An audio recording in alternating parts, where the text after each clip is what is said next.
સાવધાન. નમો વૈરિહંતાણમ નમો સેતાણમ નમો વૈરિયાણમ નમો વૈજાયાણમ નમો લોવે સવસાણમ. આપણે છેલ્લી બે ક્લાસોમાં, એટલે પહેલી ક્લાસ તો થોડી અડધી થઈ અને બીજી ક્લાસમાં, એટલે બંને ક્લાસ મળીને આપણે નમોકાર મંત્ર કમ્પ્લીટ કર્યું છે. તો નમોકાર મંત્રમાં મારા હિસાબે કોઈ ડાઉટ હવે રહ્યો નહીં હોય. બરાબર? કોઈને હોય તો એ પૂછી શકશે, વાંધો નથી. જીનેલબેન, તમને ખ્યાલ છે નમોકાર મંત્રનો અર્થ? થોડો થોડો એટલે માઇક ઓન કરીને બોલી શકો છો, વાંધો નથી.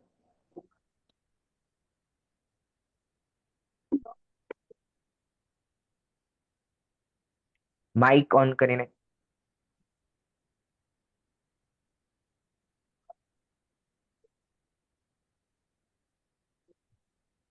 વાંધો નહીં, ચલો. હિમાંટી, એક વખત તમે જણાવી દેશો?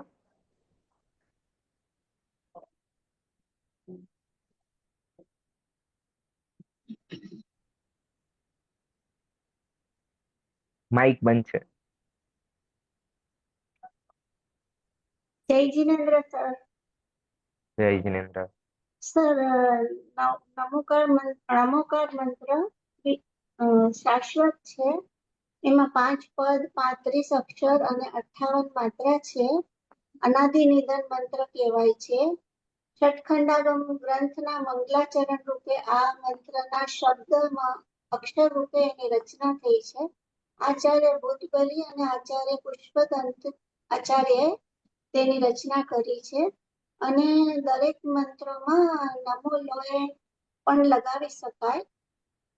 અને બધા પદોમાં પ્રથમ મંત્ર છે અને એને મહામૃત્યુંજય મંત્ર પણ કહેવાય છે. કેમ કે મૃત્યુ સમયે કોઈને પણ આ મંત્ર સંભળાવી શકાય અને જો એની જાગૃત અવસ્થામાં હોય તો એની ગતિ સુધરી જાય. ઓકે, ઠીક છે. હિના આંટી, પંચ પરમેશ્વરીના નામ જણાવશો? પંચ પરમેષ્ઠીમાં આચાર્ય સિદ્ધ અરિહંત, સિદ્ધ, આચાર્ય, ઉપાધ્યાય અને સાધુ. ઓકે, ઠીક છે. એટલે આ પંચ પરમેશ્વરને અહીંયા નમોકાર મંત્રની અંદર આપણે એમનું સ્મરણ કરીએ છીએ, 5 પરમેષ્ઠીનું, પણ એમનું ટૂંકું નામ નવકાર મંત્ર. હા, એટલે એમને ટૂંકું નામ છે. ટૂંકું નામ તો અરિહંત સિદ્ધ પરમેષ્ઠી જ થયું, પણ એ નમસ્કાર રૂપ વાળો મંત્ર છે. હા, ઓકે, ઠીક છે. હવે જે તમારો બીજો ચેપ્ટર છે એ છે ચત્તારી મંગળ વાળો પાઠ છે, જે આપણે મોસ્ટલી નમોકાર મંત્ર પછી બોલતા હોઈએ છે કે કોણ ઉચ્ચારણ કરશે? જ્યોતિબેન, માઇક બંધ છે તમારું.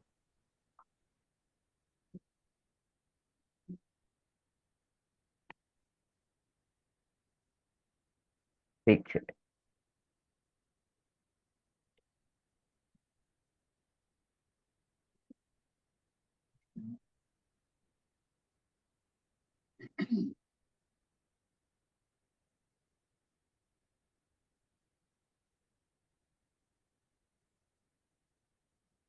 હા, માયાબેન.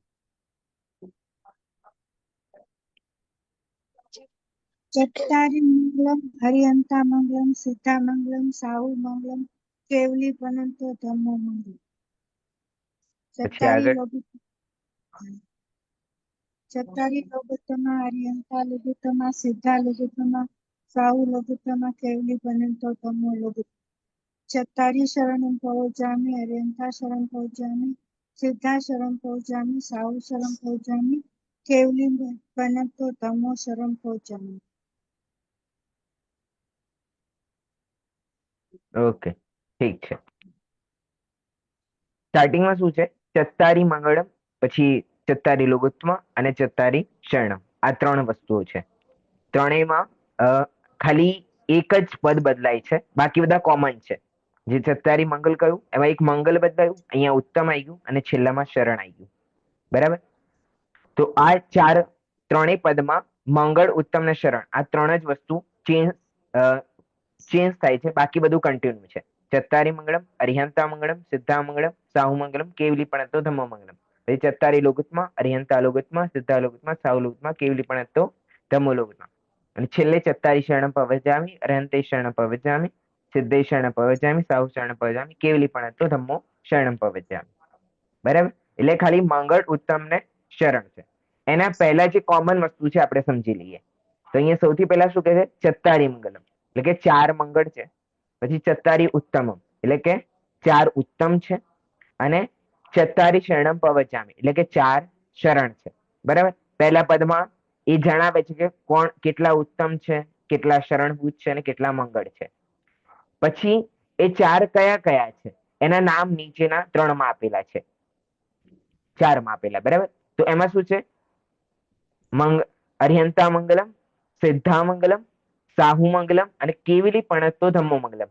અરિહંતા મંગલમ એટલે અરિહંત ભગવાન મંગળ છે. પછી સિદ્ધા મંગલમ એટલે સિદ્ધ ભગવાન મંગળ છે. પછી સાહુ મંગલમ એટલે કે મુનિરાજ મંગળ છે. બરાબર. અને પછી છેલ્લું પદ છે કેવલી પણ ધમ્મો મંગલમ. કેવલી એટલે કે કેવલી ભગવાન, પણસ્તમ એટલે કે એમના દ્વારા બતાવેલો કહેલો. કેવલી પણસ્તમ, ધમ્મમ એટલે કે જે ધર્મ છે એ શું છે? એ મંગલ છે. પહેલામાં અરિહંત મંગલ, પછી સિદ્ધ મંગલ, પછી સાહુ એટલે કે મુનિરાજ મંગળ અને છેલ્લે કેવલી ભગવાન દ્વારા બતાવેલો ધર્મ એ શું છે? એ મંગલ છે. એવું જ એ ઉત્તમ છે અને એ જ શરણભૂત છે. બધાની સામે તો છે ને ચત્તારી મંગલ પાઠ કે અહીંયા લાવું સ્ક્રીન પર. બધાને યાદ પણ હશે મારા ખ્યાલથી. બરાબર. ઓકે. સોરી. શું કેવું છે મયુરીબેન? હા સોરી, જરાક લેટ થઈ ગયું. કરું. હા હા વાંધો નહીં. કન્ટિન્યુ. 2 મિનિટ, હા વિડીયો બી ઓન કરું, 2 મિનિટ. ઓકે ઓકે આરામથી. ઠીક છે. કોમલબેન. હેલો. હેલો. હા, ખ્યાલમાં આવી ગયું તમારે અત્યારે જે ચાલ્યું એ?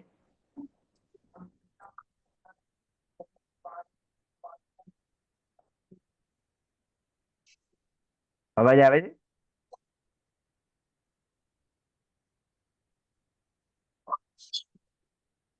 એ કનેક્ટ નથી થઈ શકતો. ઓકે. પરિજ્ઞા જણાઈશ એક વખત જે થઈ ગયું.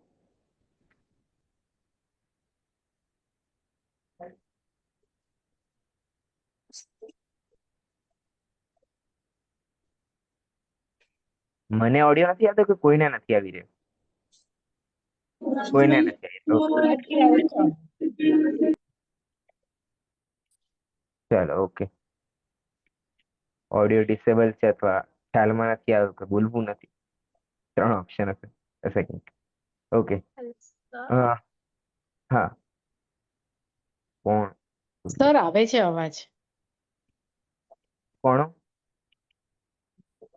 એને મારો તો અવાજ આવે છે, પરિજ્ઞાનો અવાજ નથી આવી રહ્યો મને એકચ્યુઅલી. અને કોમલબેન ને પણ પૂછ્યું, એમનો પણ અવાજ નથી આવી રહ્યો.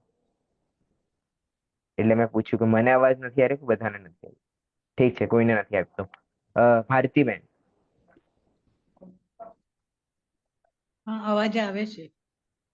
હા હા, હું અત્યારે આપણે જે ચાલ્યું એ એક વાત રિપીટ કરી નાખો તમે. 4 મંગળ છે. અરિહંત હા. મંગળ છે, સિદ્ધ મંગળ છે, સાધુજી મંગળ છે અને કેવલી ભગવાને બતાવેલો ધર્મ મંગળ છે. 4 લોકોમાં ઉત્તમ છે. અરિહંત ઉત્તમ છે, સિદ્ધ ઉત્તમ છે, સાધુ ઉત્તમ છે અને કેવલી ભગવાને બતાવેલો ધર્મ ઉત્તમ છે. ચત્તારી શરણ પવજામી, 4 શરણમાં હું જઉં છું. અરિહંતના શરણમાં જઉં છું, સિદ્ધના શરણમાં જઉં છું, સાધુના શરણમાં જઉં છું અને કેવલી ભગવાને બતાવેલા ધર્મના શરણમાં જઉં છું. ઓકે, ક્લિયર છે. બરાબર, આટલી વસ્તુ ક્લિયર છે બધાને? મયુરીબેન, આપણે નમોકા મંત્ર થઈ ગયો તો હવે બીજા ચેપ્ટર ઉપર આવ્યા છે, ચત્તારી મંગળ પાઠમાં. એમાં 4 મંગળ છે, 4 ઉત્તમ છે અને 4 શરણ છે. તેમાં ખાલી મંગલ, ઉત્તમ ને શરણ આ 3 જ વર્ડ ચેન્જ થઈ રહ્યા છે, બાકી બધું કોમન છે. એટલે ફર્સ્ટ નો અર્થ છે કે 4 મંગળ હોય, 4 ઉત્તમ હોય, 4 શરણ હોય. હવે 4 કયા કયા છે? તો અરિહંત, સિદ્ધ, સાધુ અને કેવલી ભગવાન દ્વારા બતાવેલો ધર્મ. Okay, done.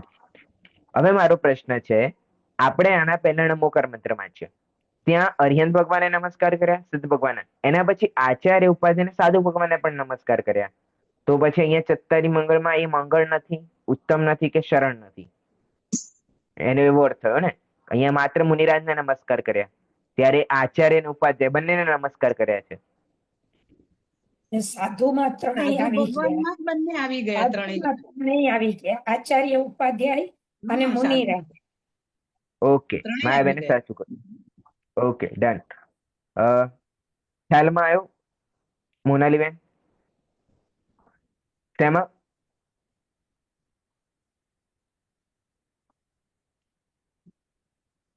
હા, શું કહો છો સર? ખ્યાલમાં આવ્યું આ હા, લોકોએ જે જવાબ હા. શું?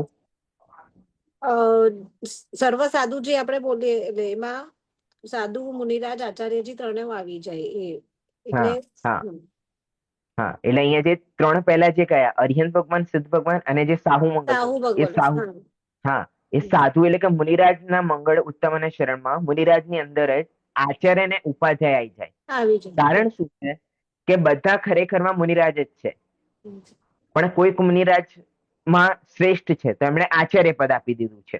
કોઈ કંઈક વિશેષ કાર્ય કરે છે એના માટે એમને ઉપાધ્યાય પદ આપી દીધું છે, અને બાકી બધા સામાન્ય મુનિરાજ છે.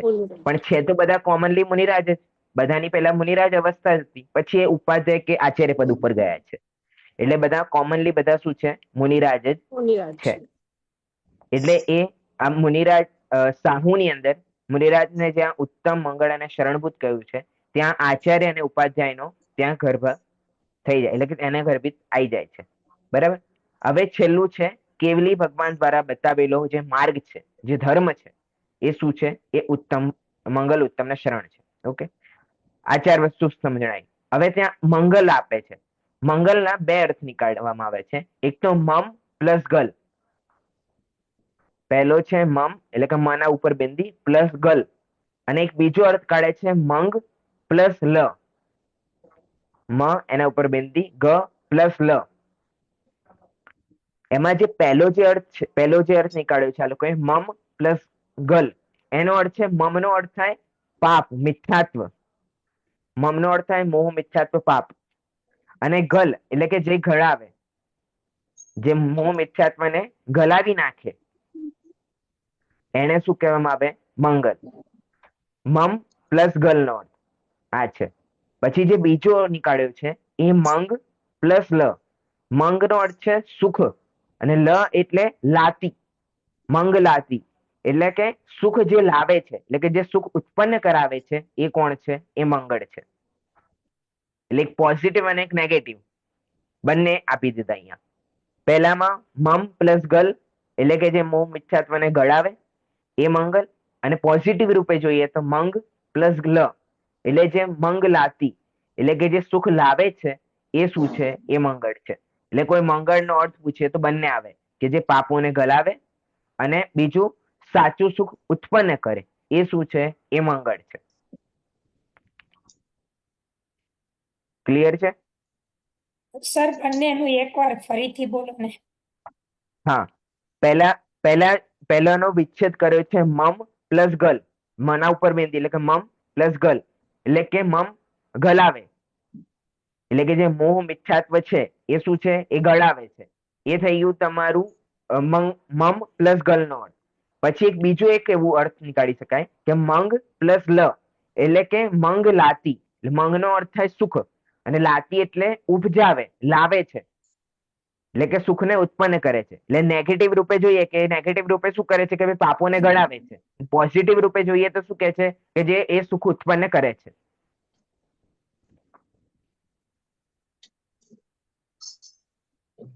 બરાબર છે?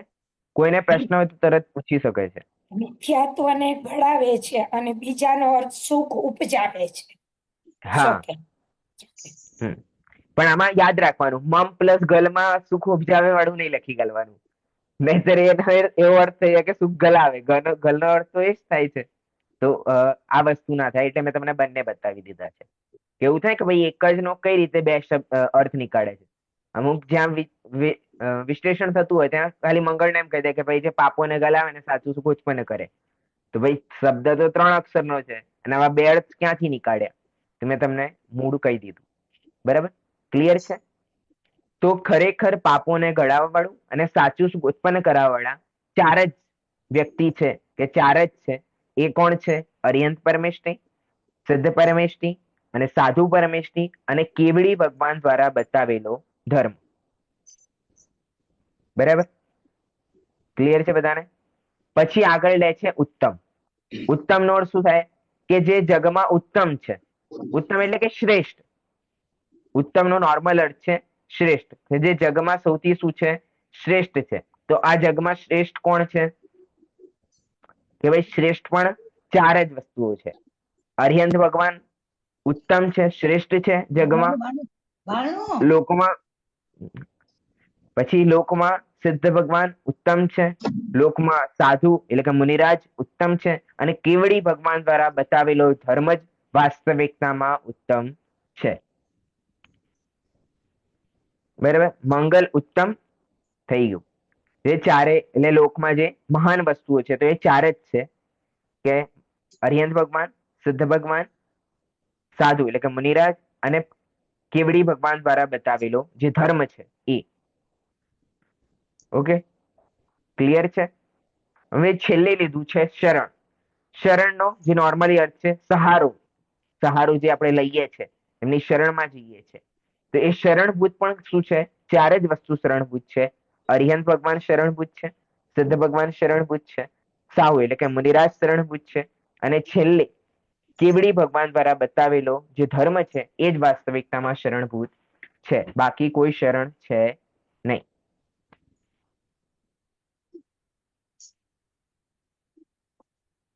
ક્લિયર છે? 46 મંગળનો પાઠ ક્લિયર છે બધાને? હજુ કોઈને પ્રશ્ન હોય તો પૂછી શકો છો, પછી હું પૂછીશ.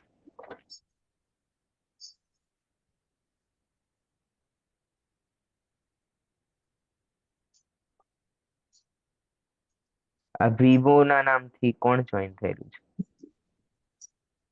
સર એક ક્વેશ્ચન છે. હા, તમે જે કીધું અરિયન ભગવાન મંગલ છે, સિદ્ધ ભગવાન મંગલ છે, સાધુ ભગવાન મંગલ છે, ને કેવલી બતાવેલો ધર્મ છે ઈ મંગલ છે, બરાબર છે. પછી આપણે જે લાસ્ટમાં છે આચાર્યજી અને ઉપાધ્યાયજી, ઈ કવર આ 3ની અંડર જ થઈ જાય છે, એટલે આપણે ઈ બે કન્સિડર નથી કર્યું. ના ના, આ 4 ની અંદર નહીં. સાહુ જે લખ્યું ને, સાહુ મુનિરાજ, હા હા એ હા. મુનિરાજમાં જ આવી ગયા. અચ્છા, જે એટલે ઉપાધ્યાય અને આચાર્ય ઈ સાહુ ભગવાનમાં અંડર કવર થઈ જાય છે. હા હા, ખબર થઈ જાય છે. ઓકે જેવી ઓકે. રીતે ઉદાહરણ આપું ને, કે કોઈ સ્કૂલમાં ટીચર્સ ડે મનાવવામાં આવે છે, તો હા બધા બાળકો જ છે, પણ કંઈક બાળકોને એક બાળકને પ્રિન્સિપાલ બનાવી દીધો, અમુક બાળકોને ટીચર બનાવી દીધા, અને બાકી બધા બાળક વિદ્યાર્થી રૂપે જ છે. પણ છે તો બધા ખરેખરમાં વિદ્યાર્થી. એ વિદ્યાર્થીમાં જ એક પ્રિન્સિપલ થઈ ગયો, અમુક ટીચર્સ થઈ ગયા, અને બાકી બધા વિદ્યાર્થી. પણ જયારે એ દિવસ છેલ્લો એનો સમાપન હશે, ત્યારે શું કહેશે? બધા વિદ્યાર્થીઓ નીચે ગ્રાઉન્ડ ઉપર આવી જાઓ. તો પેલા જે બન્યા હશે એ ઉપર થોડી રહેશે, પણ બધા નીચે આવી જશે. હા. એટલે સ્ટુડન્ટમાં જ આવે ને બધા. એટલે એવી જ રીતે અહીંયા છે કે વાસ્તવિકમાં જે આચાર્ય પદ અને ઉપાધ્યાય પદ છે એ છે વાસ્તવિકમાં મુનિરાજનું. પણ મુનિરાજમાં કંઈક વિશેષ છે તો એ આચાર્ય છે, બીજા કંઈક વિશેષ છે તો એ ઉપાધ્યાયમાં છે. બરાબર, ક્લિયર? ઓકે, ડન છે. બીજા કોઈને કોઈ પ્રશ્ન?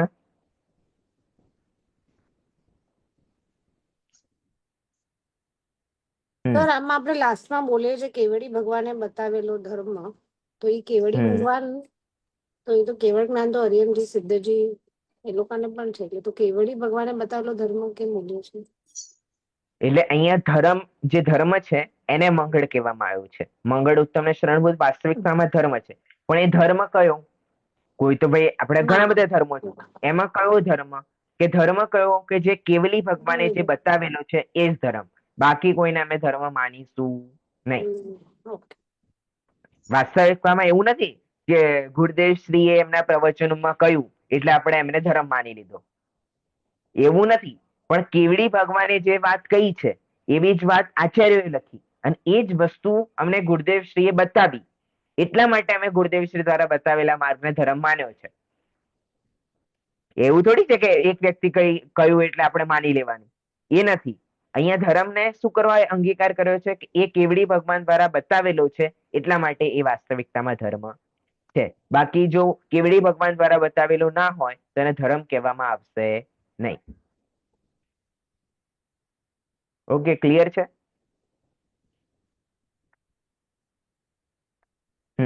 એક વખત હિના આંટી તમે એક વખત આખું કરી નાખશો કે રિવિઝન ટાઈપ આખા મંગળ ઉત્તમ શરણ?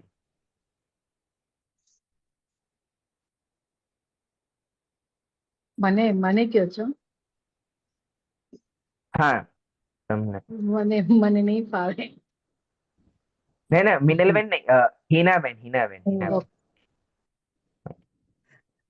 ચત્તારી મંગલમ અરહંતા મંગલમ એટલે એ પેલું જે છે પાઠમાં પેલું જે પદ એમાં અરહંત મંગલમ, સિદ્ધ મંગલમ,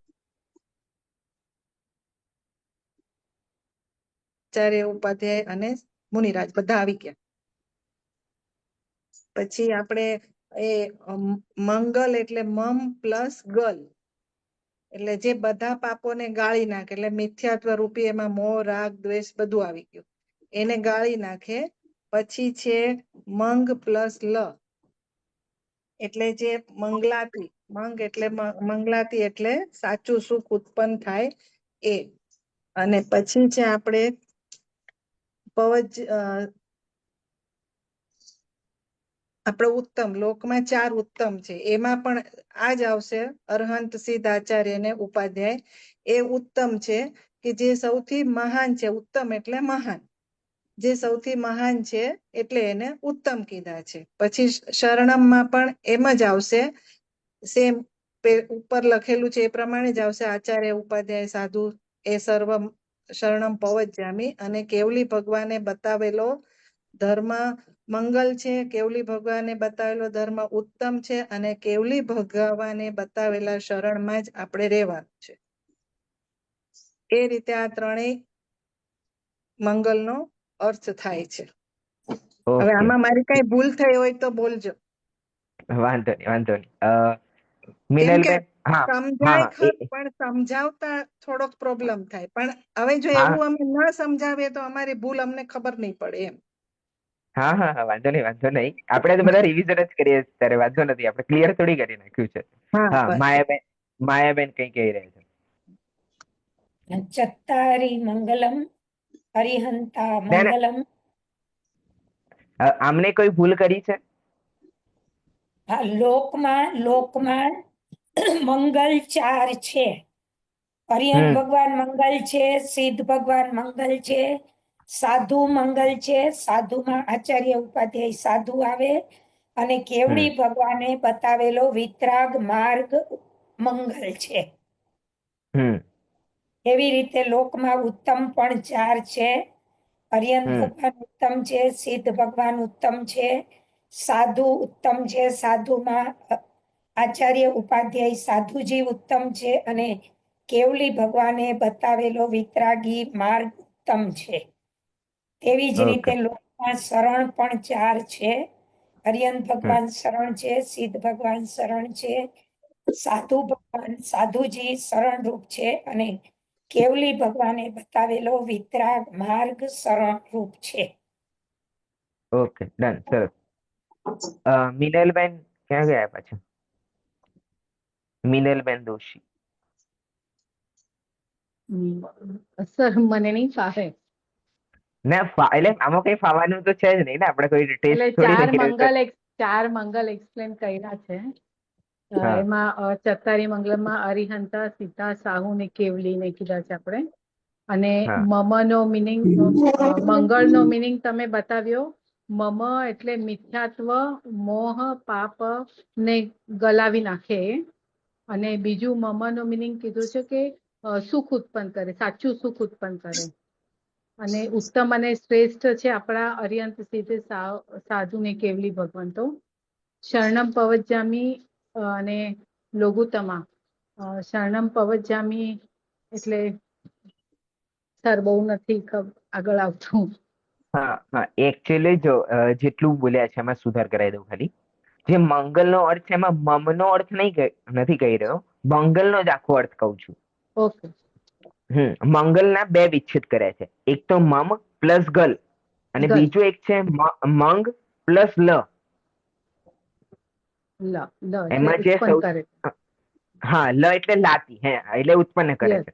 તમે જૈન દર્શનમાં કરો છો ને, લાતી હા એટલે હા લાવે છે. અને મંગ એટલે સુખ, મંગનો બીજો અર્થ થાય સુખ, બરાબર. અને જે પહેલો જે અર્થ છે મમ પ્લસ ગલ, મમમાં એટલે મ અને ઉપર જે બિંદી છે એટલે મમ કહીએ છીએ, પ્લસ ગલ એટલે પાછળનું ગલ ગલ બાકી છે. મમનો અર્થ છે મોહ મિથ્યાત્વ પાપ પરિણામ, અને ગલ એટલે ગલાવે એટલે જે બસ મોહ મિથ્યાત્વને ગળાવે. અને બીજો જે મંગ પ્લસ લ છે એ સાચું સુખ ઉત્પન્ન કરે. બરાબર. Okay, okay. બરાબર. મયુરીબેન.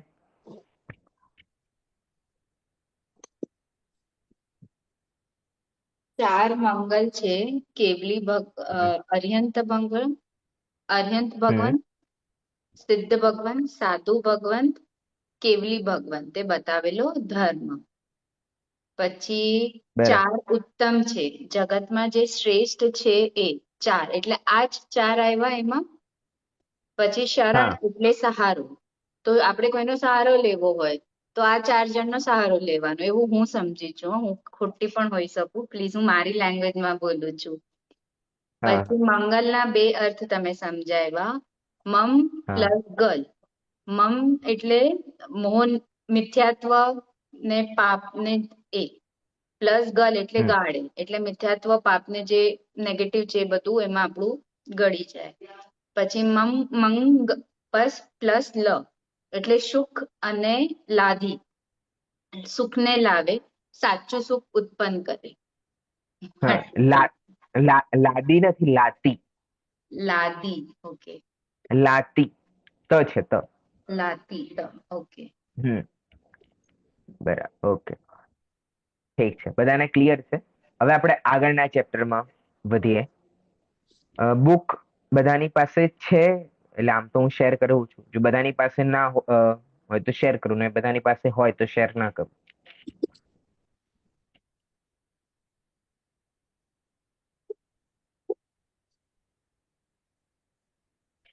ઓકે.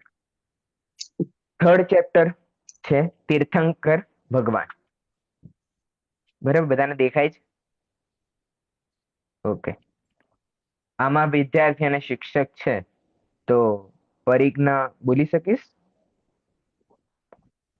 હા સર. વિદ્યાર્થી. ઓકે. હા, વિદ્યાર્થી અને શિક્ષકમાં મિનલબેન. ઓકે. મચ. ગુરુજી, શું બાહુબલી ભગવાન નથી? કેમ નથી? 24 ભગવાનોમાં તો તેમના નામ 24 તો તીર્થંકર હોય છે, જે વિતરાગ અને સર્વજ્ઞ છે. તે બધા ભગવાન છે.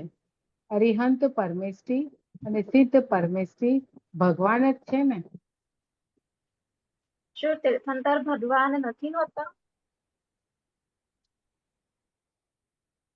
તીર્થંકર તો ભગવાન જ હોય જ છે, પણ સાથોસાથ જે તીર્થંકર ન હોય પણ વિતરાગ અને પૂર્ણ જ્ઞાની હોય તે અરિહંત અને સિદ્ધ પણ ભગવાન છે. તો તીર્થંકર કોને કહે છે? ઓકે ઓકે, આપણે પછી વાંચીએ થોડું આગળ. ઓકે, હવે અહીંયા તમને પ્રશ્ન ખ્યાલમાં આવ્યો? અહીંયા વિદ્યાર્થીએ શું પ્રશ્ન કર્યો? ગુરુજી, બાહુબલી ભગવાન નથી? પ્રશ્ન વાજિબ છે કે નહીં? બાહુબલી ભગવાન છે કે નહીં? કારણ કે ભાઈ અમે 24 તીર્થંકરોના નામ વાંચ્યા છે, બરાબર? બધાએ વાંચ્યા છે ને? કોઈ એવું તો નથી કે જેમણે 24 તીર્થંકરોના નામ ના વાંચ્યા? નથી વાંચ્યા મયુરીબેન? વાંચે છે. વાંચે છે, ઓકે, વાંચે છે. ઓકે, તો 24 તીર્થંકર બાહુબલી ભગવાનનું નામ આપે?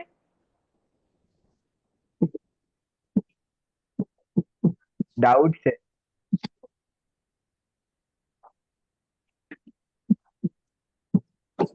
હેમલબેન ગાંધી.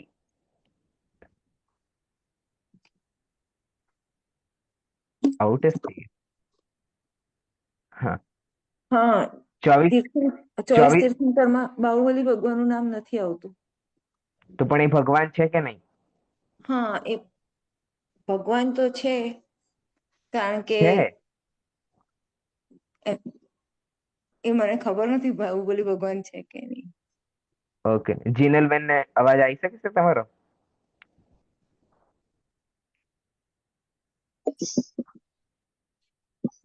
વાંધો નથી.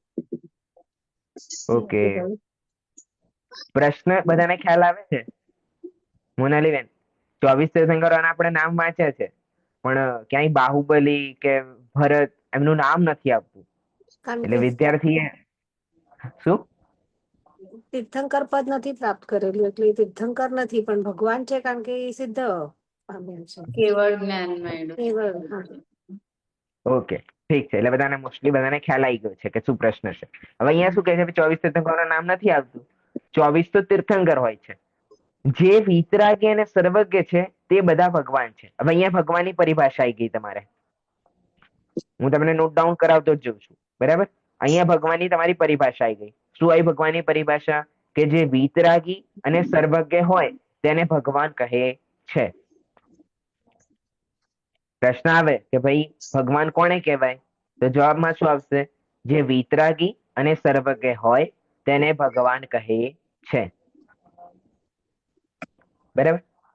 ઓકે, હવે આને સમજી લઈએ આ પરિભાષાને. અહીંયા શું કહી રહે છે? જે એટલે કે જે વ્યક્તિ ભીતરાગી, ભીતરાગીનો અર્થ શું છે? ભીત પ્લસ રાગી, વીતી ગયો છે રાગ જેમનો. વિતરાગીનો શું અર્થ છે? વીતી ગયો છે રાગ જેમનો. રાગ એટલે જે માનવ બાળકના પ્રત્યે હોય તેને શું કહેવામાં આવે?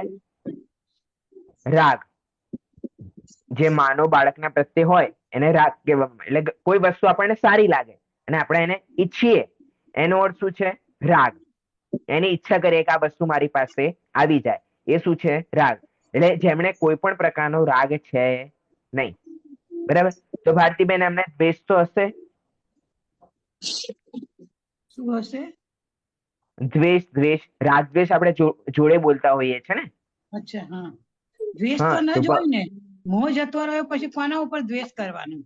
એટલે ના દ્વેષ પણ પણ અહીંયા નહીં હોય. ના પણ અહીંયા તો વીતરાગી કહ્યું ને, રાગ નથી. વીતી ગયો છે રાગ જેમનો. વીતી ગયો દ્વેષ થોડી લખ્યું છે. ના, એટલે રાગમાં જ રાગ દ્વેષ બંને આવી ગયા. એટલે એમનો રાગ રાગ ને એમનો રાગમાં રાગ કેવી રીતે જતો આવી રહ્યો. છે? હા, તો રાગ જતો રહ્યો છે, રાગ વીતી ગયો છે, રાગ કોઈના ઉપર રહ્યો નથી. રાગ હા મતલબ પણ દ્વેષ, મોહ, એટલે મોહ હા નથી, પણ એટલે દ્વેષ પણ ક્યાંથી આવે? એટલે મતલબ જેમ આપણે આ સાધુ મુનિરાજમાં ઉપાધ્યાય અને આચાર્યને અંદર કવર કર્યા, એમ આ રાગમાં બી એવી રીતે આવે છે કે રાગ નથી તો દ્વેષ કે કશું આવશે જ નહીં એમને. એટલે એ પણ નથી ના પણ એમનામાં. ના, જેમ સાધુમાં આચાર્યને ઉપાધ્યાયને ગર્ભિત કર્યા, એમાં તો કારણ હતું કે બધા મુનિરાજ છે, બધાની અવસ્થા તો મુનિરાજની છે, એટલે આપણે ગર્ભિત કર્યા. અહીંયા રાગ અને દ્વેષ તો એકદમ વિપરીત વસ્તુ છે. રાગ તો સારું લાગે ને ઈચ્છવું, એનો અર્થ છે રાગ. અને કોઈ વસ્તુ ખરાબ લાગે ને એને દૂર કરવાની ભાવના કરવી, એ છે દ્વેષ. રાગમાં તો ઈચ્છીએ છે અને દ્વેષમાં દૂર કરવા ઈચ્છે છે. તો આ બંને જ વિપરીત વાત થઈ ગઈ ને. અને વિપરીત વાત એક વસ્તુમાં કઈ રીતે આવી શકે? એમાં ઓકે, એવું હોઈ શકે કે દ્વેષ પેલા જાય છે, રાગ પછી જાય છે, એટલે રાગ લીધો. જેને રાગ ગયો છે ને દ્વેષ તો ઓલરેડી વયો જ ગયો હોય. જેને રાગ ગયો હોય ને દ્વેષ ઓલરેડી જતો રહ્યો હોય. પેલા ગયો હોય, દ્વેષ પેલા જાય પછી રાગ જાય. હું માનું છું ત્યાં સુધી. ઓકે, ઓકે, તમે માનો છો ત્યાં સુધી. એક પ્રેક્ટિકલી કોઈ જણાવી શકો છો આ વાતને?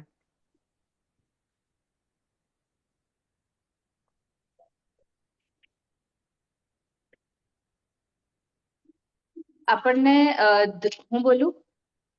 હા, દ્વેષ આપણને ત્યારે જોઈએ જ્યારે આપણને કોઈના ઉપર રાગ હોય, કોઈ વસ્તુનો મોહ હોય, ત્યારે જ આપણને ઓટોમેટિક એ બધી વસ્તુ એ વસ્તુ પર દ્વેષ આવે. સો રાગ જ જતો રહે છે તો દ્વેષ બચે જ ક્યાંથી, એવું મને લાગે છે. બરાબર, સારું પકડાય, એકદમ બરાબર પકડાય. અહીંયા સ્થિતિ શું થાય છે કે આપણને દ્વેષ ઉત્પન્ન ક્યારે થાય છે? આપણે વિચારીએ કે દ્વેષ ક્યારે ઉત્પન્ન થાય છે. જેમ કે મારો કોઈ મિત્ર છે, બરાબર, એની સાથે મારો રાગ છે. હવે મારો એની સાથે પાક્કી મિત્રતા છે. તો હવે એક દિવસ થયું શું કે એ ક્યાંક ભોજનાલયમાં બેઠો હતો અને એની કોઈની સાથે લડાઈ થઈ ગઈ, કે ઝઘડો થઈ ગયો. તો હવે થયું શું, ઝઘડો થયો ને તો એને એને વિશે મને શું કહ્યું કે એની સાથે, હવે હું એ ટાઈમે હતો નહીં ત્યાં. હવે પછી એ મારા રૂમ પર આવ્યો ને મને રૂમ પર શું કહ્યું કે એને મને આવું ખોટું બોલ્યો અને મારે એની સાથે આવો ઝઘડો થઈ ગયો. તો એને એનો દ્વેષ પ્રગટ કર્યો. હવે મારું થયું શું કે એકચ્યુઅલી મને એમને મારા મિત્ર પ્રત્યે મને શું હતો, રાગ હતો. મને મારા મિત્ર પ્રત્યે શું હતો, રાગ હતો. એટલે મને એવું શું થયું, એને તો ખોટું જ કર્યું. કોણે? જેની સાથે ઝઘડો કર્યો એની સાથે મેં શું કર્યું, મેં દ્વેષ કર્યો. અને પછી કે ચાલ આપણે ઝઘડો કરવા જઈએ. આપણે શું કરવા જઈએ? ઝઘડો કરવા જઈએ. કેમ? હવે એકચ્યુઅલી મારી લડાઈ થઈ હતી? મારી લડાઈ નથી થઈ, પણ હું ઝઘડવા કેમ ગયો? કેમ કે મારા મિત્ર સાથે એને દ્વેષ કરતો. હવે મારે મારા મિત્ર સાથે રાગ હતો. હવે એવું નથી કે ખાલી એની સાથે હવે દિવસ દરમિયાન તો ઘણા બધા ઝઘડા થતા હોય. હું કઈ બધાની સાથે થોડી ઝઘડવા જઈશ, બધાની સાથે તો નહીં જઈશ. ગામમાં પણ હોય, શહેરમાં પણ, ગમે તે જગ્યાએ હોય તો બધાની સાથે થોડી જઈશ. પણ ના, પણ કોઈ મારી ફેમિલીમાં કોઈ કેમ બોલી ગયું? ઘણી બધી ફેમિલી, ગામમાં તો ઘણા બધા લોકો હોય, બધાને કંઈક ના કંઈક ઝઘડો ચાલે. હું દરેકની વચ્ચે નહીં જઉં, પણ જ્યાં મારો રાગ હશે, જ્યાં મારો રાગ હશે ત્યાં હું એની સાથે જઈશ. કેમ? કારણ કે મને રાગ છે, એના કારણે મને દ્વેષ ઉત્પન્ન થયું. જો મારે રાગ ના હોત તો હું જવાનો હતો નહીં. બરાબર? એટલે રાગ હોય ત્યારે જ એના વિપરીત વાળું જે દ્વેષ છે ઉત્પન્ન થશે. જો રાગ જ નહીં હોય તો દ્વેષ ઉત્પન્ન થવાનો સવાલ છે નહીં. એટલે ભગવાનના લક્ષણમાં સૌથી પહેલા શું કહ્યું છે? વીતરાગીપણું. સૌથી પહેલું લક્ષણ શું કહ્યું છે? વીતરાગપણું. કે એમણે કોઈ પણ પ્રકારનો રાગ છે નહીં, અને જ્યારે રાગ નહીં હોય તો દ્વેષ ઉત્પન્ન થશે નહીં. બરાબર? આ વસ્તુ ક્લિયર છે? આ પ્રશ્ન આવી શકે છે કે ભગવાનને વીતરાગી કેમ કયા, રાગ દ્વેષી કેમ ના કયા, અથવા વીતરાગી, વિત દ્વેષી અને સર્વજ્ઞ કહેવાતા? બરાબર? આ પ્રકારનો પ્રશ્ન આવે તો તમારે ઉદાહરણની સાથે આ વસ્તુને એક્સપ્લેન કરવાની રહેશે. ઉદાહરણ આના ના વાપરતા કંઈક બીજું પણ વિચારજો. ફેમિલી હોય, ગમે તે હોય, ઉદાહરણો વિચારશો દરેક જગ્યાએ જ્યાં જ્યાં દ્વેષ થાય છે ને તમને, ત્યાં ત્યાં ઉદાહરણ બનતું જશે કે ભાઈ આની સાથે કેમ દ્વેષ થયો, કાર આની સાથે રાગ હતો. આની સાથે દ્વેષ કેમ થયો, કાર આની સાથે રાગ. એટલે એ તમને ઉદાહરણ ત્યાં મળતા જશે. ઓકે, ક્લિયર છે? ઓકે, હવે શું કહે છે, બીજું શું કહ્યું? જે વિતરાગી અને સર્વજ્ઞ હોય. સર્વજ્ઞ નો શું? સર્વ પ્લસ જ્ઞ, એટલે કે જે સર્વને જાણે છે. જ્ઞ એટલે જાણવા વાળું, અને સર્વ એટલે બધું. જે બધું જાણે છે એ કોણ છે? સર્વજ્ઞ છે.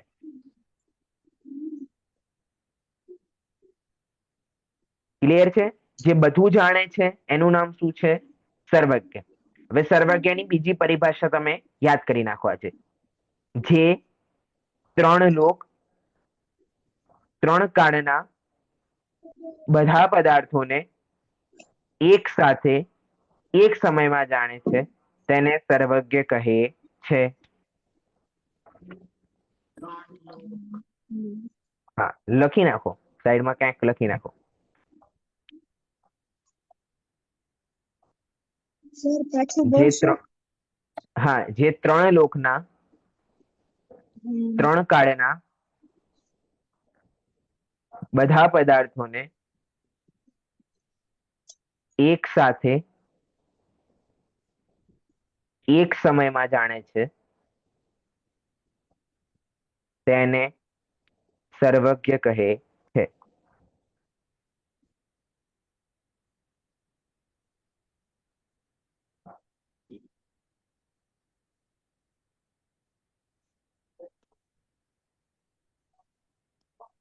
ડન? હવે એને થોડું એક્સપ્લેન કરી નાખું. જે ત્રણ લોકના, ત્રણ લોક એટલે ત્રણ લોક એટલે ઉપર વાળો લોક, એક મધ્ય વાળો લોક અને એક નીચે વાળો લોક. બરાબર? જ્યાં સ્વર્ગો છે ઉપર વાળો લોક, જ્યાં આપણે રહીએ છીએ મધ્ય લોક, અને જ્યાં નરકો છે એ શું છે? એ નીચે વાળો લોક. આને ઉર્ધ્વ, મધ્યમ અને અધો એમ નામ આપવામાં આવે છે. ઉર્ધ્વ એટલે ઉપર, મધ્યમ એટલે જે મધ્ય, અને અધો એટલે નીચેની સાઈડ. બરાબર? તો જે ત્રણ લોકના ત્રણ કાળના, એટલે કે ત્રણ કાળ એટલે ભૂત, વર્તમાન અને ભવિષ્ય, જે ત્રણ લોકના ત્રણ કાળના બધા પદાર્થો, એટલે જેટલા પદાર્થ છે, અત્યારે તમારી સામે કેટલા પદાર્થ છે ભાઈ? નોટબુક છે, મોબાઈલ છે, પેન છે, પેન્સિલ છે, સ્ક્રીન છે, જે પણ પદાર્થો છે, ટેબલ, ખુરશી, ચશ્મા, જે પણ તમને દેખાય છે, એવા ત્રણ લોકમાં જેટલા પદાર્થો છે એ બધા પદાર્થોની ત્રણ કાળની, એટલે કે ભૂતકાળ, વર્તમાન કાળ અને ભવિષ્ય શું છે? એ ત્રણેય વસ્તુ, જે ત્રણ લોકના ત્રણ કાળના દરેક પદાર્થની એક સાથે, એટલે એવું નહીં કે આ ભૂતકાળ જાણ્યું, આ વર્તમાન જાણ્યું, આ ભવિષ્ય નહીં, એવું નહીં, એક સાથે અને એક સમયમાં. કેટલા સમયમાં મયુરીબેન? એક સમયમાં. એક સમય એટલે એક સમય એટલે આ તમે ના ના એક્ઝેક્ટ મોમેન્ટ નહીં. એક સમય એટલે આ પલક ઝપાઈએ ને આપણે, આમ આંખ બંધ કરીને ચાલુ કરીએ ને, એનો પણ અનંતમો ભાગ. એમાં જેટલો ટાઈમ લાગ્યો ને એના પણ કેટલા પાર્ટ કરો? અનંત અસંખ્ય તમે પાર્ટ કરો. એનો શું થાય? એનો મતલબ થાય એક સમય. બરાબર મિનલબેન? બરાબર છે ને? કઈ ખોટું હોય તો? બરાબર, એક સમય. ઓકે, ક્લિયર છે? તો આ એક સમયમાં કોણ જાણે છે? એક સમયમાં જે જાણે છે તેનું નામ એ કોણ છે? એ સર્વજ્ઞ. એ કોણ છે? સર્વજ્ઞ. બરાબર, ક્લિયર છે? જે વિતરાગી અને સર્વજ્ઞ હોય તેને શું કહેવામાં આવે છે? ભગવાન. બરાબર છે? છે કોઈને પ્રશ્ન આટલામાં?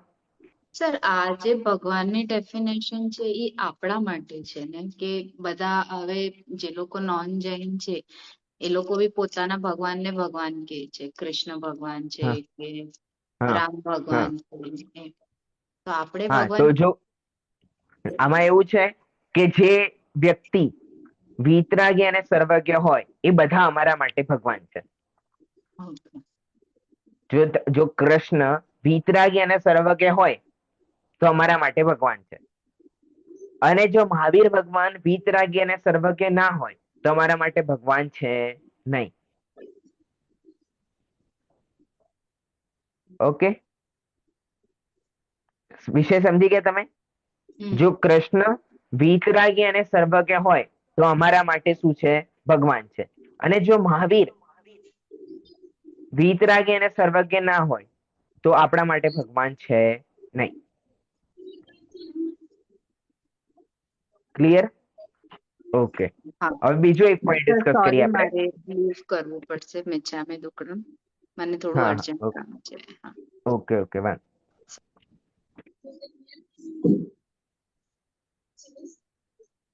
ચલ, હવે આગળ એક પોઈન્ટ છે કે અહીંયા પહેલા વિતરાગી કહ્યું અને પછી સર્વજ્ઞ કહ્યું.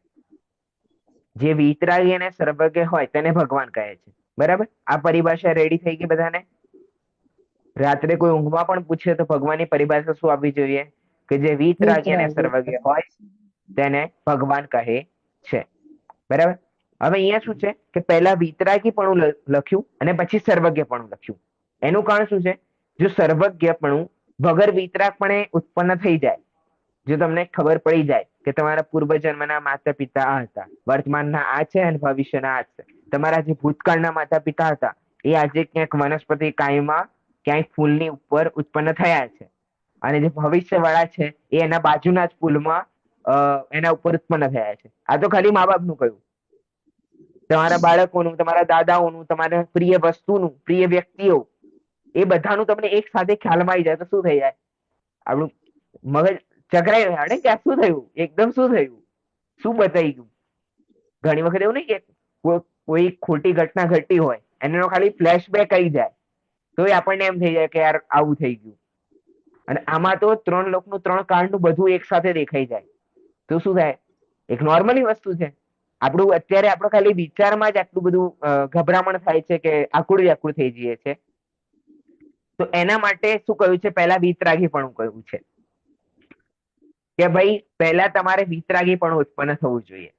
જો વિતરાગપણું ઉત્પન્ન થઈ જશે તો તમારી સાથે કોઈ પ્રકારનો રાગ અને કોઈ પણ પ્રકારનો દ્વેષ છે નહીં. તો તમારા પૂર્વભવના માતા પિતા દેખાય કે વર્તમાનના દેખાય કે ભવિષ્યના દેખાય, તમને રાગ દ્વેષ હશે જ નહીં.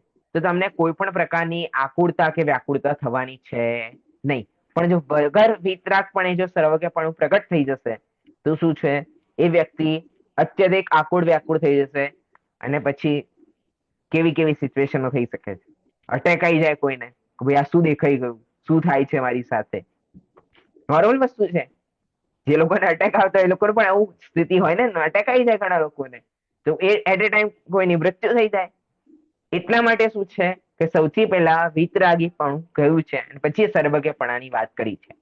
વાસ્તવિકતામાં જયારે વિતરાગતા પ્રગટ થાય છે ત્યારે સર્વજ્ઞતા પ્રગટ થઈ જ જાય છે. તેને કોઈ વાર નથી લાગતી કે ભાઈ હવે કંઈક વિશેષ ધ્યાન કરીશું તો સર્વજ્ઞપણું પ્રગટ થઈ જશે. જ્યારે પૂર્ણ વિતરાગની દશા થશે ત્યારે એ પૂર્ણ સર્વજ્ઞાની થઈ જશે. પૂર્ણમાં તો શું છે? સર્વજ્ઞાની એટલે કે સર્વજ્ઞ એ જીવ થઈ જશે. એટલે વગર વિતરાગપણે સર્વજ્ઞપણું પ્રગટ થઈ શકે નહીં. કેમ પ્રગટ ના થઈ શકે? એના હું તમને તર્ક કહી દીધો. બરાબર. આવો પણ પ્રશ્ન આવી શકે છે કે ભાઈ વિતરાગપણાને પહેલા કેમ લીધું અને સર્વજ્ઞપણાને બાદમાં પછી કેમ લખ્યું? શું સર્વજ્ઞપણું વગર વિતરાગપણે ઉત્પન્ન થઈ શકે છે? અથવા એવો પ્રશ્ન આવે કે સર્વજ્ઞપણા વિતરાગપણાની વગર તો થઈ ગયો, વિતરાગપણાની સાથે કયું બીજું ઉત્પન્ન થઈ શકે છે? સર્વજ્ઞપણું. બરાબર. એ બંને એક સાથે જ ઉત્પન્ન થાય. હા, એવી સિચ્યુએશન આવી શકે કે જો સર્વજ્ઞપણું વગર વિતરાગપણે થઈ જાય તો શું પ્રોબ્લેમ છે? બરાબર. આવા પ્રશ્નો આવી શકે છે. એટલે બધા વિચારવાનું, થોડુંક વિચારશો તમે. અત્યારે ઉદાહરણ આપ્યું, ફરી તમે માઇન્ડમાં વિચારશો કે શું શું બીજી સિચ્યુએશન થઈ શકે છે. તો તમે નોટ ડાઉન તમારા નોટબુકમાં તમે કરી શકો છો. બાકી કોઈ ચર્ચા કરવી હોય તો આપણે ક્લાસમાં પણ કરી શકીએ છીએ. બરાબર. તો જે વિતરાગી અને સર્વજ્ઞ હોય તેને શું કહેવામાં આવે છે? ભગવાન કહે છે. ક્લિયર છે? ડન છે? છે કોઈને આટલામાં પ્રશ્ન? કોઈને?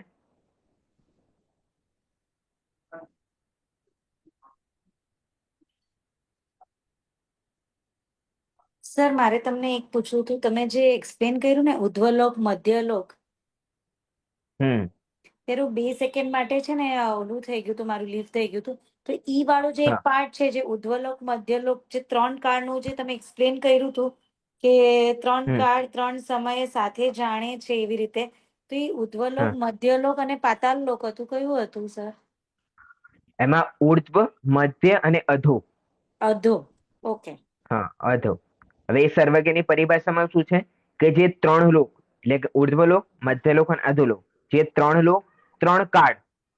3 કાળ કયા કયા? ભૂત, વર્તમાન અને ભવિષ્ય. જે 3 લોક, 3 કાળના બધા પદાર્થોને, તમે તો કેટલા 50-60 પદાર્થ એક સાથે જોઈ રહ્યા છો, પણ એ 3 લોકના જેટલા પદાર્થ છે અને 3 કાળમાં એટલે ભૂતકાળમાં, વર્તમાનમાં અને ભવિષ્યમાં 3 લોકના 3 કાળના સર્વ પદાર્થોને એક સાથે, અલગ અલગ નહીં કે પહેલા આને જાણશે પછી આને જાણશે, પહેલા ધારાબેનને જાણીએ પછી ભારતીબેનને જાણીએ પછી હેમાબેનને જાણીએ, એવું નહીં, પણ એક સાથે,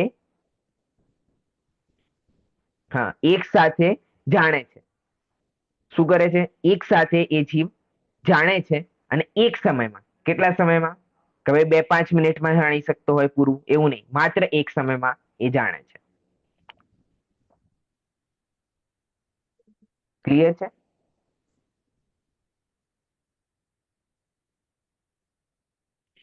હા, લિંક તમને ત્યાં આપી દઈશું, ગ્રુપમાં આવી જશે લિંક. તમને વોટ્સઅપ ગ્રુપ આપમાં જોડાયેલા હશો તો એમાં આવી જશે. ઓકે, ઠીક છે. તો ક્લિયર છે? વિતરાગપણું, સર્વજ્ઞપણું.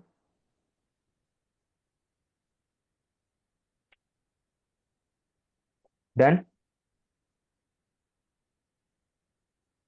છે? કોઈને શંકા? જે વિતરાગી અને સર્વજ્ઞ હોય તેને શું કહેવામાં આવે છે? ભગવાન કહે છે. ઓકે, મોનાલીબેન, ખાલી સર્વજ્ઞ કોણે કહેવાય?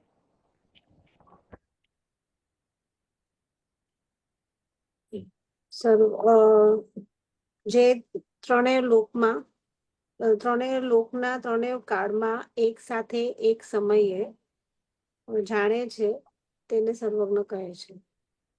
શું જાણે છે?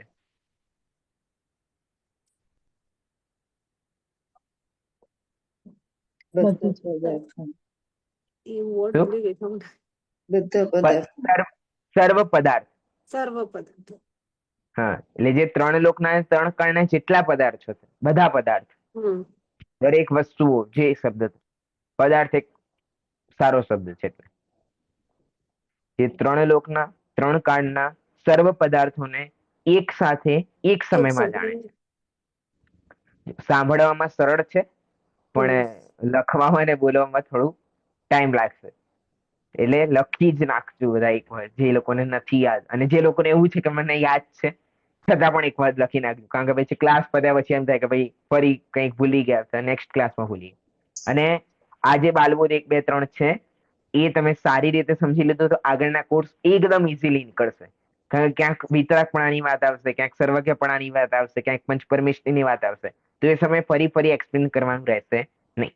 ત્યાં જરૂર પડશે ત્યાં કરીશું, ના નથી પાડતો, પણ આની સમજણ આવી જશે પૂરેપૂરી તો તમને આગળના કોર્સમાં સરળતા રહેશે અને આનંદ પણ આવશે. ઓકે. જ્યોતિબેન, ભગવાન કોને કહેવાય? શું કહે છે? ભગવાન કોને કહેવાય? જે વિતરાગી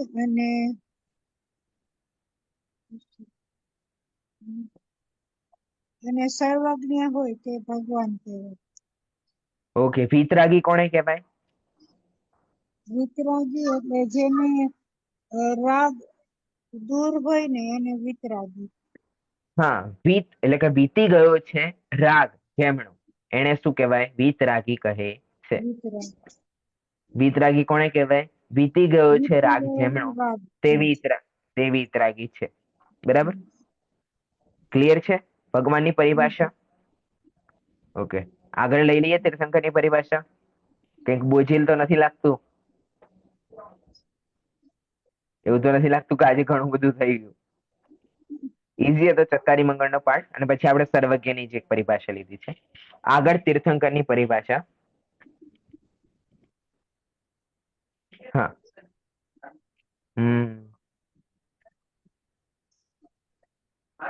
હેમાબેન, તમે વાંચશો તીર્થંકરની પરિભાષા? જે ધર્મ તીર્થ મુક્તિના માર્ગનો ઉપદેશ આપે છે, સમૂહ શરણ આદિ વૈભવથી યુક્ત હોય છે, અને જેમને તીર્થંકર નામ કર્મ નામના મહાપુણ્યનો ઉદય હોય છે તેમને તીર્થંકર કહે છે. તે 24 હોય છે. ઓકે, કૃપા કરી હા, ઓકે, ક્લિયર છે. હવે આપણે અહીંયા તીર્થંકરની પરિભાષા બધાને યાદ કરવાની છે. શું છે તીર્થંકરની પરિભાષા? કે જે ધર્મ તીર્થ એટલે કે મુક્તિનો માર્ગનો ઉપદેશ આપે છે. ફર્સ્ટ પોઈન્ટ એ છે. સેકન્ડ પોઈન્ટ છે સમોષણ આદિ વિભૂતિથી યુક્ત છે. થર્ડ પોઈન્ટ છે જેમને તીર્થંકર નામ કર્મનો મહાપુણ્યનો ઉદય છે, તેને તીર્થંકર કહે છે.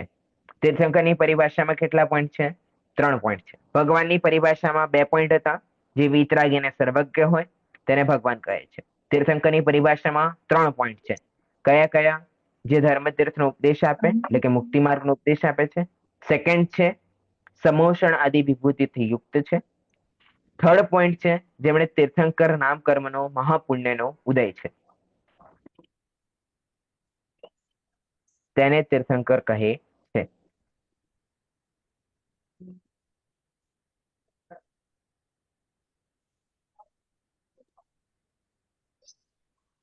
ઓકે, ડન છે.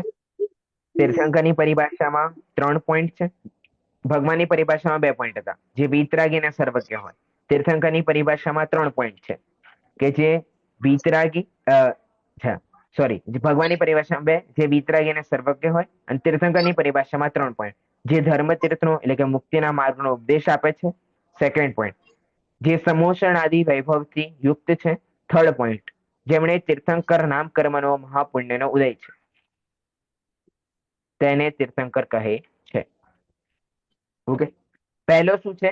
જે ધર્મ તીર્થનો ઉપદેશ આપે છે, એટલે કે અહીંયા અર્થ લખી જ ગયેલા છે, મુક્તિના માર્ગનો ઉપદેશ આપે છે, કે જે મોક્ષ માર્ગ બતાવે છે એ કોણ છે? એ તીર્થંકર છે. એટલે મોક્ષનો માર્ગ મુખ્ય રૂપે કોણ બતાવે? તીર્થંકર ભગવાન. પછી સેકન્ડ પોઈન્ટ શું છે? ક્યાં બતાવે? કે સમોષણ આદિ વૈભવથી. આ તો ખાલી યાદ રાખવા માટે ક્યાં બતાવે, આવું કઈ છે નહીં આમાં. પણ સેકન્ડ પોઈન્ટ શું છે? કે સમોષણ આદિ વૈભવથી યુક્ત છે. એટલે તમે ભગવાનનું સમોષણ જોયું છે બધાએ? બધાએ જોયું છે સમોષણ? સમથિંગ ક્યાંય ને ક્યાંક, લગભગ ક્યાંક ને ક્યાંક તમે સમોષણનું મંદિરના દર્શન કર્યા હશે. સિમંદર ભગવાનનું સમોષણ હોય, સોનગઢમાં ગયા હોય તો સોનગઢમાં જોયું હશે, ભાવનગરમાં જોયું હશે, બોમ્બેમાં ક્યાં છે? દાદરમાં છે. હા, દાદરમાં જોયું હશે. બરાબર, એટલે ક્યાંક ને ક્યાંક તમે આખું. અમારા રાજકોટમાં છે. હા, રાજકોટમાં છે. રાજકોટમાં છે, સરસ છે. તો એ બધા શું છે? એ સમોષણ બધાએ જોયું હશે. તો સમોષણ આદિ વૈભવથી યુક્ત છે. સમોષણ એટલે શું? એટલે સમોષણ જોયું છે તમે જીનલબેન? નથી જોયું તમે સમોષણ? નથી જોયું? નથી જોયું, બરાબર. ચાલો, હું તમને છેલ્લે ઇમેજ પણ બતાવી દઉં સમોષણ કેવું હોય. ઠીક છે. સમોષણ મિનિંગ નથી ખબર, ઠીક છે, હા જણાવું છું. સમોષણ શું હોય? કે જ્યાં ભગવાન વિરાજમાન હોય અને ત્યાં દિવ્ય ધ્વનિ ખીરતી હોય. હવે જો સમોષણ શું હોય એના માટે તો આખી પુસ્તક વાંચવી પડશે. સમોષણ રચના વર્ણન કરીને એક પુસ્તક છે પંડિત અમનજી શાસ્ત્રીની અત્યારે. હા, ધર્મસભા. જેમ કે તમારું હોલ હોય, મીટિંગ રૂમ છે, કે જ્યાં, અથવા શું કહેવાય, પરિષદ હોય ને, શું કહીએ છે, જ્યાં સ્પીકર બેસે ને બધા મિનિસ્ટર બેઠા હોય. શું કહેવાય ને, વર્ડ યાદ નથી આવતો. વિધાનસભા ને લોકસભા. સંસદ, વિધાનસભા, લોકસભા. બરાબર. હવે એમાં શું હોય? એક વ્યક્તિ મુખ્ય હોય ને એ અહીંયા ઉપદેશ આપે છે. હવે ત્યાં તો બાકી બધા પણ સામે સામે લડતા હોય. ત્યાં સમોષણમાં કોઈ લડે નહીં, એટલે લડવાની કઈ સ્થિતિ આવશે નહીં ત્યાં. પણ સમોષણ શું છે? ધર્મસભાનું નામ છે, કે જ્યાં ભગવાન ઉપદેશ આપે છે. અને એ સમોષણ ઘણું મોટું છે. 8 ભૂમિઓ છે, દરેક ભૂમિમાં અલગ અલગ વસ્તુઓ છે. ક્યાંક કલ્પ વૃક્ષ છે, ક્યાંક મહેલો બનેલા છે. બધું ઘણું બધું વર્ણન છે. સમોષણ રચનાનું જયારે વર્ણન વાંચીશું તો એ લઈશું. અત્યારે ખાલી સમજવા માટે એક સંસદ તમે લઈ લો, એક લોકસભા લઈ લો, એવા પ્રમાણેનું એક સમોષણ હોય છે કે જ્યાં ભગવાનનો ઉપદેશ કરે છે. ઓકે, હવે મેઇન પોઈન્ટ પર આવીએ. સમોષણ આદિ વૈભવથી યુક્ત છે, એટલે કે જ્યાં સમોષણ છે, અષ્ટમંગળ દ્રવ્ય છે, દેવો એમની સેવામાં લાગેલા છે, ધર્મસભા બેઠેલી છે, આદિ ઘણા બધા વૈભવથી શું છે? યુક્ત છે. આ વૈભવ છે ને, આપણું ઘર કેટલું હોય? આટલું હોય. એમાં પણ કેટલા રૂમ હોય? 2 કે 3 રૂમ હોય. બરાબર, 2 BHK 3 BHK. પણ ત્યાં તો 8 ભૂમિઓ છે. ક્યાંક કલ્પ વૃક્ષ બનેલા છે, ક્યાંક મહેલો બનેલા છે, ક્યાંક બધું અલગ અલગ જાતનું છે. તો કેટલું બધું વૈભવ છે. અને કોનું છે? વૈભવના રાજા કોણ છે? એ ભગવાન, એ તીર્થંકર ભગવાન. એ રાજા છે ને, એ ક્યાંક નીકળ્યા, આગળ ગયા તો સમોષણ પણ ત્યાં વેગળા થઈને જ્યાં ઉભા થયા ત્યાં લાગી ગયું ફટ. તો એ શું છે? કે એ ધર્મસભાના નાયક છે, એ રાજા છે એક ટાઈપે. તો સમોષણ આદિ વૈભવથી શું છે? યુક્ત છે. પહેલો શું છે? ધર્મતીર્થનો ઉપદેશ આપે છે. ધર્મતીર્થ એટલે મોક્ષ માર્ગ, મુક્તિનો જે માર્ગ બતાવે છે. અને સમોષણ આદિ વૈભવથી યુક્ત છે. થર્ડ પોઈન્ટ છે, જેમણે તીર્થંકર નામ કર્મનો મહાપુણ્યનો ઉદય છે. તીર્થંકર નામ કર્મ શું છે? 8 કર્મો છે. 8 કર્મો, 8 કર્મો બધાને ખ્યાલ છે. એમાં એક કર્મનું નામ છે નામ કર્મ. બરાબર. હવે નામ કર્મના તમે ભેદોમાં જશો તો એક ભેદ આવે છે તીર્થંકર નામ પ્રકૃતિ. 8 કર્મો, 8 કર્મોમાં એક કર્મ નામ કર્મ. નામ કર્મના ઘણા બધા ભેદો છે, એમાંથી એક ભેદ છે તીર્થંકર નામ તીર્થંકર પ્રકૃતિ. બરાબર. એટલે તીર્થંકર નામ પ્રકૃતિના નામનો એટલે કે એ કર્મનો મહાપુણ્યનો ઉદય છે. એ તીર્થંકર નામ કર્મના નો શું છે? મહાપુણ્યનો એમનો ઉદય છે. પુણ્યનો ઉદય તો સમજીએ ને, કોઈ વસ્તુ આપણને પ્રાપ્ત થઈ જાય પણ શું આપણા પુણ્યના ઉદયથી પ્રાપ્ત થઈ. કઈક વસ્તુ ખરાબ થઈ ગઈ તો પાપનો ઉદય આવી ગયો. દરેક સ્થિતિમાં આપણે વિચારતા નથી, એ વસ્તુ અલગ છે, પણ ક્યારેક ક્યારેક તો આપણે વિચારી લઈએ છીએ.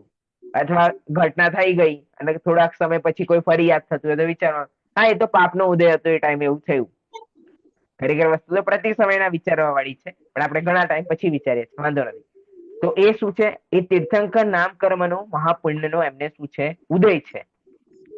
શું છે? ઉદય છે. એ 3 વસ્તુ છે. પહેલો છે ધર્મતીર્થનો ઉપદેશ આપે છે, બીજું છે સમોષણ આદિ વૈભવથી યુક્ત છે, અને થર્ડ પોઈન્ટ શું છે તમારો? થર્ડ પોઈન્ટ શું છે? તીર્થંકર નામ કર્મનો મહાપુણ્યનો ઉદય છે. ઉદય છે. બરાબર. આ ત્રણેય વસ્તુ જેમાં હોય તેમણે તીર્થંકર કહેવામાં આવે છે.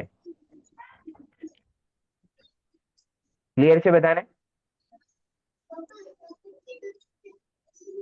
છે કોઈને કોઈ શંકા?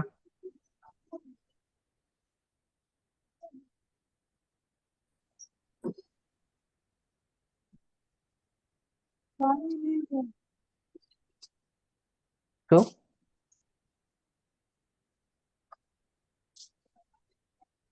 કોઈને શંકા છે તીર્થંકરની પરિભાષામાં? ધારાબેન એક વખત ખાલી તીર્થંકરની પરિભાષા તમે બોલી નાખો. સર આ લેંગ્વેજમાં કે બુકની લેંગ્વેજમાં સર? બુકની લેંગ્વેજમાં. ઓકે. જે ધર્મ તીર્થ મુક્તિના માર્ગનો ઉપદેશ આપે છે, સમોચરણ આદિ વૈભવથી યુક્ત હોય છે, અને જેમને તીર્થંકર નામના મહાપુણ્યનો ઉદય હોય છે, તેમને તીર્થંકર કહે છે. ઓકે. હેમાબેન એક વખત જણાવશો ફરી? માઇક બંધ છે તમારું. સર મેં જે લખ્યું છે તે કે બુકનું? તમે લખ્યું છે એમાં ટાઈમ લાગશે, આપણે નેક્સ્ટ ક્લાસમાં એક વખત રિવિઝન કરી નાખીશું. બુક વાળું એટલે એ બુક વાળું એટલે કે વારંવાર તમે સાંભળશો તો એનું રિવિઝન થઈ જશે. જી જી. જ્યારે પરિભાષા પૂછશે તો. જે ધર્મ તીર્થ મુક્તિના માર્ગનો ઉપદેશ આપે છે, સમોચરણ આદિ વૈભવથી યુક્ત હોય છે, અને જેમને તીર્થંકર નામ કર્મ નામના મહાપુણ્યનો ઉદય હોય છે, તેમને તીર્થંકર કહે છે. તે 24 હોય છે. ઓકે. જીનલબેન આ સામે સમોષણ તમારું આવી ગયું. આવું સમોષણ હોય. બરાબર. આ સમોષણ વૈભવ છે. જેમ તમારા ઘરનો ડાયાગ્રામ બનાવેલો હોય કંઈક હોય તો હોય ને, એ વૈભવ છે ને. તમારા ઘરે સોના ચાંદી હોય. હવે અહીંયા તો કલ્પવૃક્ષ છે. કલ્પવૃક્ષ એટલે તમે જે માંગો એ તમને મળી જાય. એ તો એક અલગથી બનેલું છે. એના અંદર બધું ઘણું બધું છે. તો આ એમનું શું છે? વૈભવ છે. આટલો વૈભવના ધારી હોય છે તીર્થંકર ભગવાન, એને સમોષણ કહેવાય. ઓકે. અહીંયા ધર્મસભા લાગેલી છે, અહીંયા બધા બેઠેલા છે, દેખાય છે, બનેલા છે વ્યક્તિઓ. અને બાકી આ બધી ભૂમિઓ છે, એમાં અલગ અલગ વસ્તુઓ હોય છે. એનું વર્ણન ક્યારેક જયારે વાંચીશું ત્યારે આપણે વસ્તુને સમજીશું. ક્લિયર છે? જે ધર્મતીર્થ અહીંયા સમોષણ બેસીને ભગવાન ઉપદેશ આપે છે, એટલે કે જે ધર્મતીર્થનો ઉપદેશ આપે છે, સમોષણ આદિ વૈભવથી યુક્ત છે, અને જેમને તીર્થંકર નામ કર્મનો મહાપુણ્યનો ઉદય છે, તેને તીર્થંકર કહેવામાં આવે છે. બરાબર. એટલે આપણે આજે ચતારી મંગલ પાઠ થઈ ગયો, પછી ભગવાનની પરિભાષા થઈ ગઈ, અને છેલ્લે આપણે તીર્થંકરની પરિભાષા થઈ. ઓકે. હવે હું આ તીર્થંકર પરિભાષાનું એક્સપ્લેનેશન કોઈને પણ ફ્રાઈડે એટલે કે શુક્રવારે આપણે ક્લાસ રહેશે, કાલે ની આવતીકાલે પરમ દિવસે, હા સમજાય, ત્યાં બધાને સમજાય એટલે જ બેઠા હો, બધાને સમજાય.